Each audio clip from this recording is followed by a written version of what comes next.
Hi, welcome back, and it's a beautiful sunny day, but it's a little bit chilly and it's very windy, so apologies if there's any noise on the sound, but hopefully if I've got my back to it most of the time it will be okay.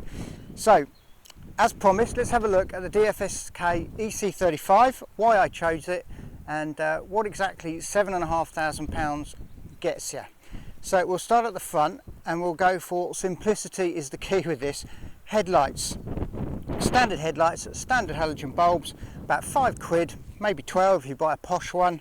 In fact, the entire head unit, the entire light unit is about, I don't know, 30 quid, something like that. I might even be able to get it cheaper online.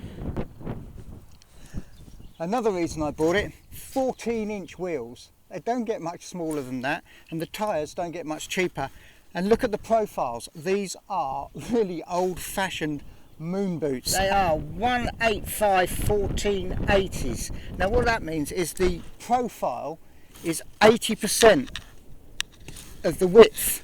So these are pothole munchers. I mean, you're never going to damage the rim because you're never going to get anywhere close to the tarmac.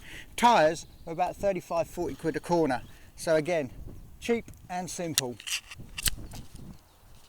Under the bonnet, not a lot. Brake fluid, washer fluid, wiper motor. That's about it. I don't know if you can see, I'll take you in closer. There's not a lot of room and there's not a lot in there. Oh, that's coolant. Coolant for the battery and the motor. Aircon pipes, aircon fillers, and that's about it in there. It's not a very big space at all. And also the world's thinnest and smallest bonnet stay.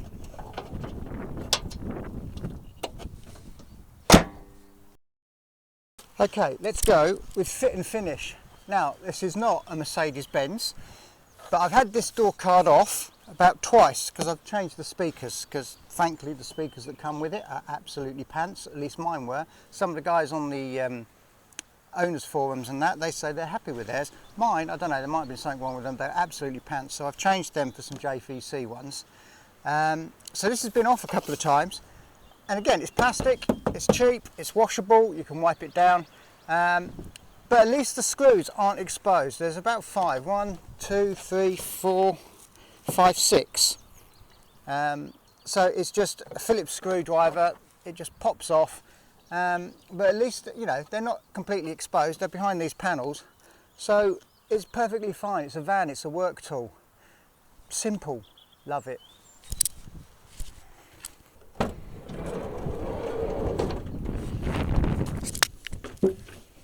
Right, I'm a month in, and how's the back faring out? Well, to be honest with you, I'm not doing what I used to do, so it's had quite an easy life over the last month. Interestingly, it comes fully lined, like a proper car. It's doing the job, it's fine. I can't, it's the back of a van, what more can I say? One thing that really annoys me, which I will be upgrading, is the interior light. It doesn't open up when you open up any of the doors, there's no sensors or switches, so you have to reach in. But to be honest with you, it's pants. So I'll be doing an upgrade on that. I've got some LED strip lighting to put in. Hopefully I'll do a video on that sometime in the future. But it's the back of a van. I've put these mats down like I said in the previous video. These are just those like garage gym mat things. I haven't glued them down, I haven't done anything with them. They haven't moved because they cut around the arches so they can't go anywhere. Very usable space.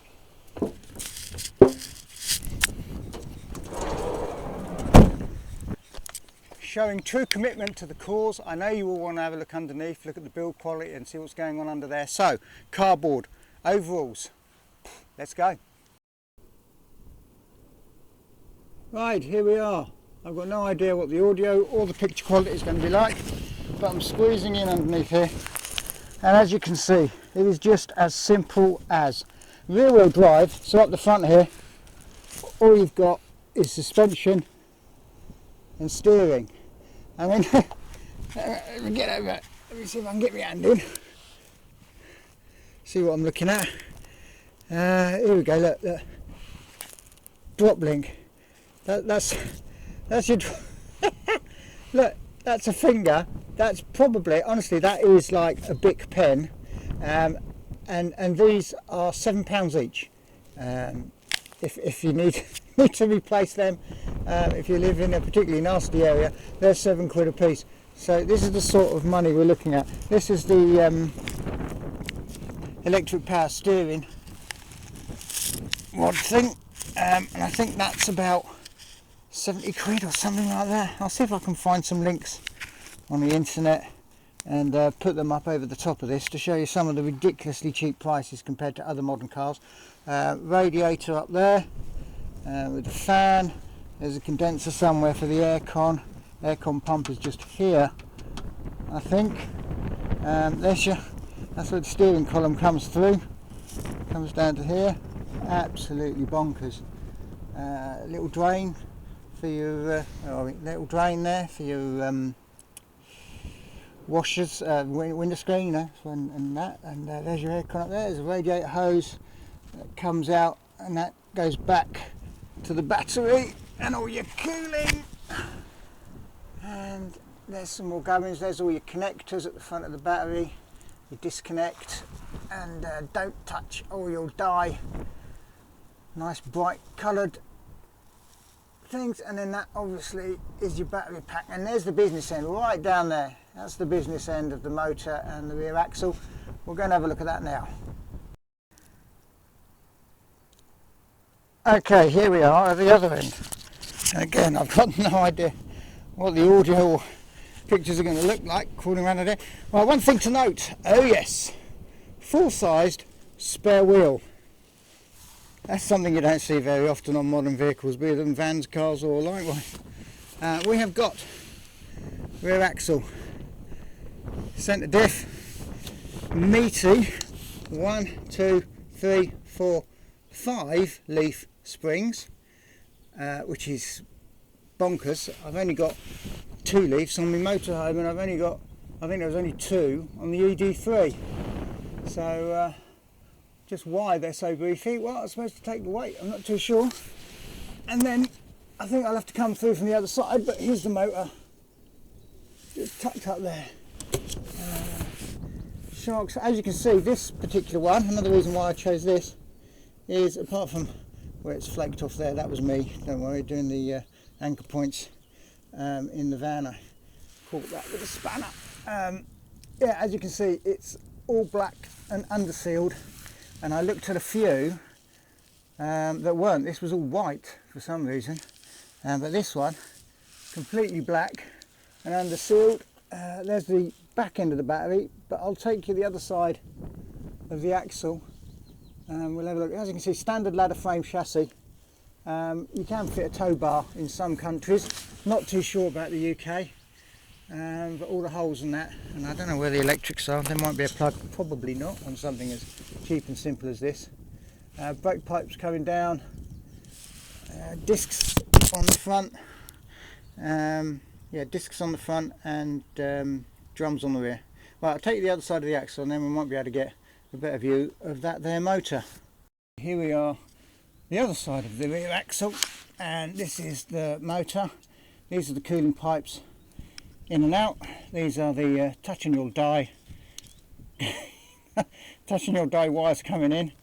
Now, one bit that could do with a little bit of modification is this plug here.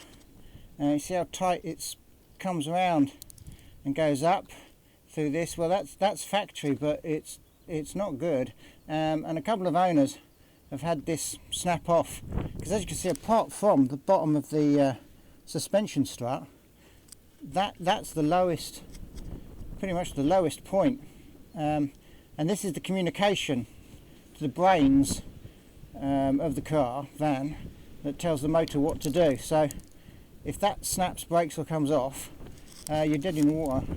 So that's not very good. I'm going to try, there's a point there and a point there. I'm going to try and make some sort of shield to just give that some sort of protection against rocks and anything.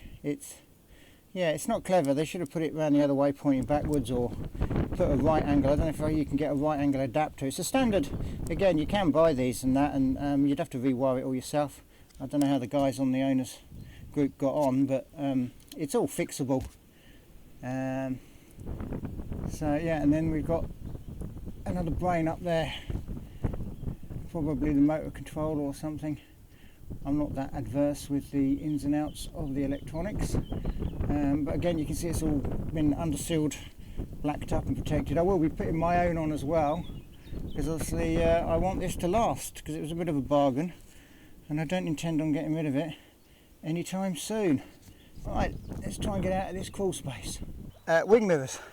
These are £12 if you want a really cheap Chinese one. I think officially they're about 25, 30 pound. Again, I'll see if I can find some sort of link to where you can easily get them off of Tinterweb. But they're brilliant. Do they fold in? I don't know, I haven't tried. No, I don't think they do. They probably do, but I just don't want to force it. But there's no electronics, there's not even a thing on the inside with a handle. You literally push the glass through the window or from the outside to adjust it. Simple, easy. You're going to be in an urban environment, London, Birmingham, Manchester, any major city, you're going to lose them. But it's nice to know there's just 3 bolts. Slide it off, slide a new one on, bolt from the inside, and they're like about, as I say, I think cheapest you can get is about 12 quid. I think a half decent one from the actual manufacturer is about 30. None of this built-in indicator LED 300 quid job, not on this van. Just before I close, better do the charging. You need your key, which is a bit naff, but in some ways it's a good point, because that means you have to turn it off to actually open this up to plug your cable in, which means you can't accidentally try to charge it with it still turned on and wonder why it's not charging. So yeah, throw back from where the fuel filler was, CCS charging, 39 or 40 kilowatts. It sits at 39, 40 or 41 depending on what type of charger you're on. Just doesn't move, doesn't deviate, doesn't matter when you plug it in or what the charge is. It's 39, 40 or 41 kilowatts from 10%, whatever you plug it in at, right up to about 94%, and then that's when it finally drops to maybe 5 or 6 kilowatts. So best you move on at that point. Yeah, so simple as, again, simple, cheap. So that's it, a quick and nasty walk around and poke around of my DFSK EC35.